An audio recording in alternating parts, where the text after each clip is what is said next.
ਸ਼ੇਰਾਂ ਨੇ ਵੈਰ ਸਾਡਾ ਕਈਆਂ ਦਾ ਪਿਆ।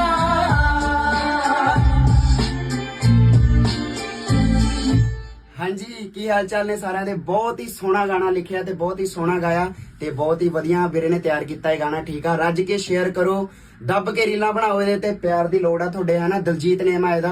ਆਪਾਂ ਬਹੁਤ ਹੀ ਛੇਤੀ ਇਹਦਾ ਫੁੱਲ ਗਾਣਾ ਲੈ ਕੇ ਆਵਾਂਗੇ। ਸਾਨੂੰ ਪਰਸਨਲੀ ਬਹੁਤ ਸੋਹਣਾ ਲੱਗਿਆ, ਬਹੁਤ ਹੀ ਜ਼ਿਆਦਾ ਸੋਹਣਾ ਲੱਗਿਆ ਗਾਣਾ ਇਹ, ਹਨਾ। ਤੇ ਤੁਸੀਂ ਰੀਲਾਂ ਬਣਾਓ, ਜਿਨ੍ਹਾਂ ਦੀਆਂ ਰੀਲਾਂ ਵਧੀਆ ਬਣੀਆਂ ਹੈ ਨਾ, ਆਪਾਂ ਉਹਨੂੰ ਸ਼ੇਅਰ ਕਰਾਂਗੇ ਆਪਣੇ ਪੇਜ ਤੇ ਨਾਲ ਹੀ ਉਹਨਾਂ ਲਈ ਇੱਕ ਆਫਰ ਵੀ ਲਾਵਾਂਗੇ ਆਡੀਓ ਦੀ। ਠੀਕ ਆ, ਤੇ ਰੱਜ ਕੇ ਸ਼ੇਅਰ ਕਰੋ। ਧੰਨਵਾਦ ਸਾਰਿਆਂ ਦਾ।